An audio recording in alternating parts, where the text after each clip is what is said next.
इंसानियत और मजहबों का कुछ ऐसा है रिश्ता, गर एक हो मौजूद तो दूजा नहीं टिकता।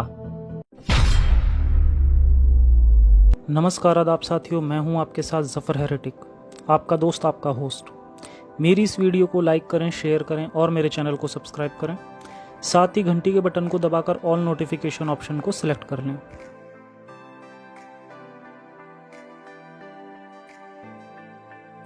मैंने अपनी पिछली एक करंट अफेयर की वीडियो शिया काफिर में कहा था कि एक ऐसी कंट्री के बारे में बात करूंगा जो पहले तो बहुत सिविलाइज्ड थी, लेकिन जब से इस्लामिक शरिया लॉ आया तब से ये बर्बाद होती चली गई और कई साल पीछे चली गई। तो आज हम उसी कंट्री के बारे में बात करेंगे। ये वीडियो उन लोगों को जवाब है जो ये सोचते हैं कि हर इंसान को मुसलमान हो जाना चाहिए और शरिया लॉ को फॉलो करना चाहिए, इससे दुनिया और आखिरत में कामयाबी मिलेगी। दुनिया में कितनी कामयाबी मिलेगी वो तो हमें इस्लामिक देशों के हालात से ही पता चल रहा है, और रही बात आखिरत की, तो 72 हूर मिलने की आखिरत कितनी सच्ची और लॉजिकल लगती है वो तो कोई छोटा बच्चा भी बता सकता है। तो आइए शुरू करते हैं।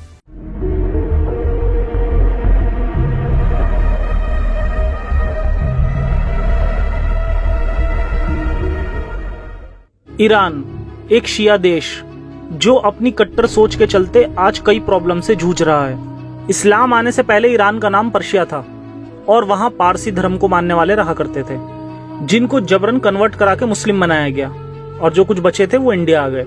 इंडिया की एक जानी मानी मशहूर हस्ती मिस्टर रतन टाटा इसके एक एग्जाम्पल है। कुछ पारसी पाकिस्तान में भी गए थे, पर वो काफिर थे, इसलिए ज्यादा टाइम तक वहां सरवाइव नहीं कर पाए। अब वो कहाँ हैं पता नहीं, पर आज के टाइम पाकिस्तान में ये ऑलमोस्ट ना के बराबर है। ईरान की इस्लामिक रिवॉल्यूशन यानी इंकलाब इस्लामी सन 1979 में हुई थी। इससे पहले ईरान एक सेक्युलर कंट्री थी। इस्लामिक रिवॉल्यूशन से पहले ईरान वेस्टर्न कल्चर से बहुत ज्यादा इन्फ्लुएंस्ड था। यहाँ पहनावे और रहन सहन को लेकर किसी तरह की कोई सख्ती नहीं थी। यहाँ का समाज काफी खुला था और लोग मजहबी पाबंदियों से भी दूर थे। आर्ट और कल्चर के अलावा नायाब फिल्मों का भी ईरान में बोलबाला था, जहाँ औरतों को एजुकेशन दी जाती थी और किसी औरत को बुरखे के अंदर कैद करके नहीं रखा जाता था। वहां की इकोनॉमी भी डेवलप्ड हो रही थी और ये देश आज के टाइम से काफी ज्यादा पावरफुल था और बहुत तेजी से तरक्की भी कर रहा था, जो देखने में किसी यूरोपियन कंट्री से कम नहीं था। पर अफसोस कि कुछ जाहिल मजहब के धंधेबाजों को ये चीज रास नहीं आई और फिर साल 1979 को इस देश को इस्लाम की बुरी नजर लग जाती है। आखिर वो कैसे देख सकते हैं कि औरतों और मर्दों को बराबर समझा जाए। उन्होंने लोगों को मजहब की अफीम सुंगाई, जिससे लोग मजहब के नाम पर वहां प्रोटेस्ट करने लगे। उस वक्त ईरान में रेजा शाह की हुकूमत थी, पर देखते ही देखते ये रिलीजियस प्रोटेस्ट इतने ज्यादा बढ़ गए कि पॉलिटिकल झगड़े के बाद वहां के किंग रेजा शाह को सत्ता ही नहीं देश भी छोड़ना पड़ा था। वो रेजा शाह जिसने ईरान को एक सेक्युलर कंट्री बनाया था और सिर्फ इस देश की ग्रोथ पर ध्यान दिया था। इसके बाद ईरान के रिलीजियस लीडर आयतुल्लाह खोमेनी 14 साल के बाद फ्रांस से ईरान लौटे। आयतुल्लाह खोमेनी को ईरान के रहबर यानी कि सुप्रीम लीडर बना दिया गया। सुप्रीम लीडर ईरान में हर तरह की पावर रखता है, आर्मी पावर से लेकर वहां के रिलीजियस डिसीजंस भी वही लेता है। फिर ईरान में शरिया यानी इस्लामिक लॉ लागू कर दिया गया और ईरान को एक इस्लामिक रिपब्लिक डिक्लेयर कर दिया गया। उस दिन से इस सेक्युलर कंट्री की हालत बद से बदतर होनी शुरू हो गई। ईरान में हर एक चीज बैन कर दी गई जो इस्लाम में हराम थी। यहाँ टेलीविजन तक को बहुत हद तक बैन कर दिया गया। ईरान में 9 साल की बच्ची के लिए हिजाब को कंपलसरी कर दिया गया। कोई बच्ची बिना हिजाब के घर से नहीं निकल सकती और इस्लाम के मुताबिक एक मर्द 4 बीवियों से शादी कर सकता है। लड़कियों के लिए शादी की उम्र महज 13 साल और लड़कों के लिए 15 कर दी गई, ताकि कम उम्र में ही लोग शादी करके बच्चे पैदा करने शुरू कर दें। यानी बच्चों की तरबिया और एजुकेशन से कोई मतलब नहीं, आप सिर्फ उम्मतियों की तादाद बढ़ाइए। ईरान में शादी के बाद औरतों को जॉब करना सख्त बना है और जो गैर शादीशुदा बच्चियां हैं उनको जॉब करने से पहले घर वालों की परमिशन जरूरी है। लड़के को 15 और लड़की को 9 साल की उम्र में अपराधी पकड़े जाने पर कानूनी सजा है ईरान में। और इसके बाद भी दावा किया जाता है कि इस्लाम तो मर्द और औरत को बराबर के हक देता है। अब ईरान की बात हो रही है तो आपको मजहबों के डबल स्टैंडर्ड का भी एक और एग्जाम्पल मिलेगा। यहाँ आपको मजहबों की मोरालिटी और इंसानियत की मोरालिटी में फर्क पता चलेगा। कहते हैं कि इस्लाम में जिना हराम है और जिना क्या होगा वो ये लोग खुद डिसाइड करते हैं। जब लिबरल्स और एथीस्ट लोग बिना शादी के आपसी सहमति से लिव इन रिलेशन में रहते हैं और सेक्स करते हैं तो ये लोग इसे जिना कह देते हैं। जबकि बात अगर बांदियां लौंडिया रखने की हो या मुताह निकाह की हो तो ये जायज होता है। ईरान में मुताह निकाह जायज है। इस निकाह में एक मर्द महज चंद दिन या चंद घंटों के लिए किसी भी औरत से शादी कर सकता है, मतलब कुछ दिन का लिव इन रिलेशन, जो इस्लाम के लिहाज से पाक और साफ रिश्ता है। और अब एक और एग्जाम्पल देखिए इनके मोरालिटी को बदलने का। ईरान वो देश है जहां एक बाप अपनी गोद ली हुई बच्ची से शादी कर सकता है, फिर चाहे बाप की उम्र 50 साल और बेटी की उम्र 13 साल ही क्यों ना हो। मतलब अगर आप बे औलाद हो और आप एक बच्ची को गोद लेकर उसको बेटी की तरह पढ़ाएं, लिखाएं, पाले पोसें और बड़ा करें, और जब वो 13 की हो जाए तो आप उससे शादी कर लें। और फिर ऐसे लोग इल्जाम लगाते हैं कि एथीस्ट और लिबरल्स लोग बेहयाई को प्रमोट करते हैं। बेहयाई आपकी हदीसों में कूट कूट के किस तरह भरी है, ये साबित करने के लिए इस पर बहुत जल्द मैं वीडियो बनाऊंगा। तो आइए और जानते हैं ईरान के बारे में।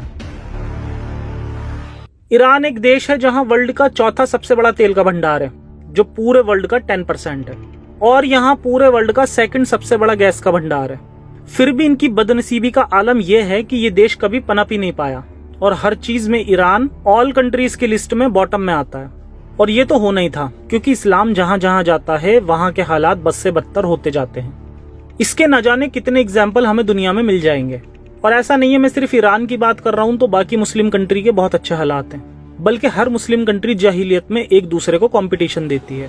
पूरे मिडिल ईस्ट में शिया वर्सेस सुन्नी चल रहा है, या और भी कई ग्रुप आपस में लड़ रहे हैं। हर जगह ये लड़ाइयां चल रही हैं और सिर्फ मासूमों की जान जा रही है। Syria, Lebanon, Jordan, Yemen, Bahrain, Iran, Iraq, Afghanistan, Saudi, इन तमाम के तमाम पर मैं एक वीडियो में एक छोटी सी यहूदी कंट्री इजराइल का कंपटीशन कराऊंगा। और इसके लिए मैं जानता हूं कि मुझे इजराइल का एजेंट कहा जाएगा, क्योंकि इस्लाम में यहूदी लोगों के लिए जो नफरत भरी पड़ी है, उसी नफरत से इन्फ्लुएंस्ड होकर मुस्लिम लोग अक्सर कहते हैं कि जफर जैसे लोगों को इजराइल सपोर्ट करता है। जबकि सच ये है कि इजराइल ने बहुत तरक्की की है, क्योंकि उन्होंने अपने मजहब को इतना सीरियसली नहीं लिया जितना कि साइंस को लिया। और इस्लामिक कंट्रीज का इतना पीछे रह जाने का रीजन यही है कि इस्लाम में साइंस को जगह ना देकर झूठी कहानियां और फर्जी किताबों को तरजीह दी गई। जहां इजराइल और अमेरिका जैसे देश कोरोना की वैक्सीन बनाने में अपना वक्त, मेहनत और पैसा लगा रहे हैं, वहां ये लोग सिर्फ और सिर्फ दिन में 5 वक्त की नमाज पढ़कर यहूदी और ईसाइयों को लानत करते हैं और फिर AK-47 लेके आपस में ही लड़ना शुरू कर देते हैं। तो ये है इनकलाब इस्लामी, जिसने इंसानियत को बहुत नुकसान पहुंचाया और पूरी दुनिया को कई साल पीछे लाकर खड़ा कर दिया। मगर कहा जाता है कि जब अंधेरा घना हो तो समझो कि रोशनी का वक्त आ गया। इस्लाम के आने पर बर्बाद हो जाने की दास्तां कई देशों की है, मगर ईरान को मैंने इसलिए ही चुना था क्योंकि इस्लाम के खिलाफ इंकलाब शायद वहीं से शुरू हो जाए। क्योंकि अभी रिसेंट में एक ऐसे सर्वे रिपोर्ट सामने आई जो बहुत चौंका देने वाली है और बहुत पॉजिटिव है। इस रिपोर्ट से पता चलता है कि वहाँ के लोगों को शायद इस्लाम की सच्चाई धीरे धीरे ही सही मगर मालूम हो रही है, और वो इसे छोड़ भी रहे हैं। हो सकता है ये पूरी दुनिया के लिए एक मिसाल बन जाए और सभी धीरे धीरे इसमें जुड़कर इंसानियत के लिए आगे आने लगे।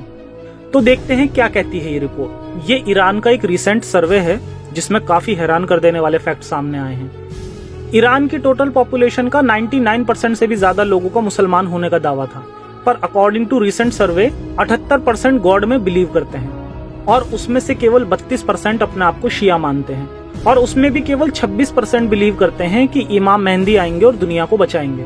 ये शियाओं की एक सुपरस्टिशन सोच है जिसे मैं किसी और वीडियो में ठीक से एक्सप्लेन करूंगा। 22% अपने आप को मजहबी नहीं मानते और 9% अपने आप को एथीस्ट मानते हैं। अब कुछ और फैक्ट्स देखते हैं इस रिपोर्ट के। पहले आधी पॉपुलेशन बिलीव करती थी पर अब नहीं, और 6% किसी न्यू रिलीजन में भी कन्वर्ट हो गए हैं। 61% लोगों में से 60% डेली की नमाज दुआएं नहीं करते जो रिलीजियस फैमिली में पैदा हुए थे। सर्वे में पार्टिसिपेट करने वालों में से 68% को लगता है कि कानून मजहब के बेस पर नहीं होना चाहिए। 71% को लगता है कि रिलीजियस इंस्टीट्यूशन को खुद अपने फंड का इंतजाम करना चाहिए। 42% को लगता है कि पब्लिक प्लेसेस पर मजहबों का प्रमोशन नहीं होना चाहिए। कुछ तो बहुत अच्छे रिजल्ट हैं, जैसे 73% को लगता है कि जबरदस्ती का हिजाब मतलब कि बुर्का नहीं थोपा जाना चाहिए, जबकि 58% तो इसे पसंद ही नहीं करते।